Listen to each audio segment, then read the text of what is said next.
UMS tutorial সিরিজে আপনাদেরকে আবারও স্বাগতম। এই পর্বে আমরা দেখব কিভাবে একজন স্টুডেন্ট তার একাডেমিক যে ফিজগুলো সেগুলো পে করতে পারে এবং সাথে সাথে তার প্রিভিয়াস যে পেমেন্টগুলো সেই পেমেন্টগুলো কিভাবে ট্র্যাক রাখতে পারে কিংবা সেই পেমেন্ট হিস্ট্রিটা কিভাবে দেখতে পারে। তো সেজন্য আমরা চলুন একটি স্টুডেন্ট অ্যাকাউন্টে লগ ইন করি। তো আমি প্রথমে এখানে একটি স্টুডেন্ট অ্যাকাউন্টে লগ ইন করে নিচ্ছি। স্টুডেন্ট অ্যাকাউন্টে লগ ইন করার পরে আমরা আগে দেখে নিই যে স্টুডেন্টের যে এনরোলমেন্ট ছিল সেই এনরোলমেন্টটা কোন সেশনে হয়েছিল। তো আমরা দেখতে পাচ্ছি এই স্টুডেন্টের এনরোলমেন্ট সেশন ছিল 2025। তো এখন চলছে 2026। তো চলুন দেখে আসি যে সে কয়টা পেমেন্ট করেছে কিংবা তার পেমেন্ট হিস্ট্রিটা কী। তো এজন্য সে স্টুডেন্ট যেটি করতে পারে সেটি হচ্ছে তার বাম পাশে ড্যাশবোর্ডের বাম পাশে ফিজ নামে একটি অপশন আছে, অথবা ড্যাশবোর্ড থেকেও সরাসরি ফিজের উপরে ক্লিক করলে সরাসরি ফিজ মেনুতে সিলেক্ট হবে এবং এখানে তার টিউশন ফির যে ডিটেলস সেই ডিটেলসটা সেখানে দেখতে পাবে, যেমন কন্ট্যাক্ট ফি, তারপরে তার ফোন নাম্বার, তারপরে তার মান্থলি ফি কত আসে, সেমেস্টার ফি কত করে ছিল, তো টিউশন ফি কতটুকু পেড হয়েছে, কতটুকু ডিউ আছে, এই ধরনের ইনফরমেশনগুলো সেখান থেকে অ্যাট এ গ্লান্স দেখে নিতে পারে।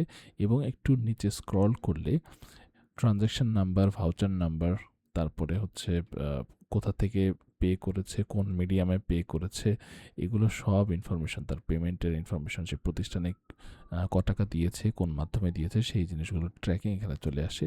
এবং এখানে যেই আহ, আহ, যেই তথ্যগুলো আছে এই তথ্যগুলো সে সরাসরি পিডিএফ আকারে ডাউনলোড করে নিতে পারে। ডাউনলোড বাটনে ক্লিক করলে, ডাউনলোড বাটনে ক্লিক করার পরে দেখুন খুব সুন্দরভাবে তার আইডি, নাম, ডিপার্টমেন্ট, মোবাইল নাম্বার এবং ট্রানজ্যাকশন আইডি সহ তার পেমেন্টের যে ইনফরমেশনগুলো সেগুলো কিন্তু সেই পেমেন্ট স্লিপটা এখানে খুব সহজেই জেনারেট করে নিতে পারে এবং ডাউনলোড করে সংরক্ষণ করতে পারে।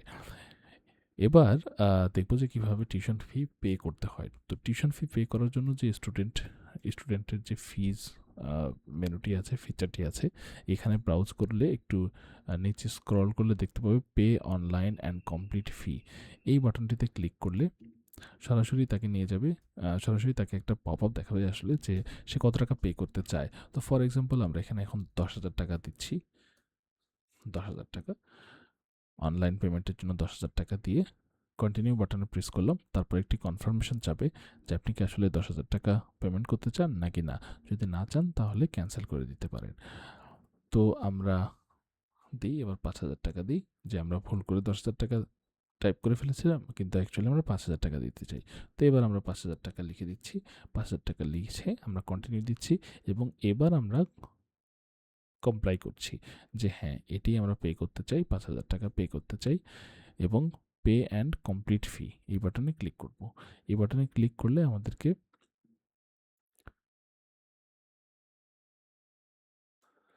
এই বাটনটিতে ক্লিক করলে আমাদেরকে রিডাইরেক্ট করে পেমেন্ট গেটওয়ের ওয়েবসাইটে নিয়ে যাবে এবং পেমেন্ট গেটওয়ের ওয়েবসাইটে নিয়ে গেলে আমরা কিংবা যে স্টুডেন্ট পে করতে চায় সেই স্টুডেন্ট হচ্ছে সেখান থেকে তার ব্যাংকিং কার্ডস কিংবা মোবাইল ব্যাংকিং কিংবা নেট ব্যাংকিং যে কোনো মাধ্যম ইউজ করে সে সরাসরি অ্যামাউন্টটি পে করতে পারে। তো আমরা যেখানে টেস্টের জন্য 5,000 টাকা পে করতে চেয়েছিলাম, তো ঠিক সেভাবে এখানে দেখুন 5,000 টাকা এখানে পেমেন্টের জন্য সিলেক্ট হয়ে আছে। তো আমি বিকাশ সিলেক্ট করে নিচ্ছি অ্যাজ এ মিডিয়াম। তো এখানে দেখুন 5,000 টাকার সাথে আরও কিছু টাকা অ্যাড হয়েছে, 73 টাকা 56 পয়সা অ্যাড হয়েছে। এই অ্যাডিশনাল ফিজটা বেসিক্যালি ট্রানজ্যাকশন ফিজ। তো এটি যুক্ত হবে, এটি যুক্ত হওয়ার পরে এটি সহই হচ্ছে স্টুডেন্টের অ্যাকাউন্টের থেকে কর্তন করা হবে। তো এটা ক্লিক করার পরে যখন সে পেতে ক্লিক করবে, পেতে ক্লিক করার পরে সে তার যে ফোন নাম্বার আছে সেই ফোন নাম্বার সে চাইলে চেঞ্জ করে নিতে পারে। চেঞ্জ করে নিয়ে সেই নাম্বার থেকে সে পেমেন্ট করতে পারে এবং সেই পেমেন্টটা কমপ্লিট হলে তার ড্যাশবোর্ডে আবার সেই আগের মতো সেই এখান থেকে ফিজের এই ফিচারে এসে সে সেখান থেকে তার ট্রানজ্যাকশনটি দেখতে পারবে। খুব সহজে। তো এভাবে খুব সহজেই অনলাইনের মাধ্যমে সে তার পেমেন্টগুলো আ কিংবা যে ফিগুলো প্রদান করার জন্য ইউনিভার্সিটি আহ্বান করে সেইগুলো খুব সহজেই এখান থেকে পে করে দিতে পারে। তো আশা করি এই ভিডিওটি আপনাদেরকে হেল্প করবে যে টিউশন ফিস এবং ট্রান্সেকশন স্টুডেন্টের অ্যাকাউন্ট থেকে কিভাবে দেখতে হয় এবং ভেরিফাই করতে হয় এবং কিভাবে পে করতে হয়, এটি সম্পর্কে আপনাদেরকে পরিষ্কার একটি ধারণা দেবে। ধন্যবাদ সবাই, ভালো থাকবেন।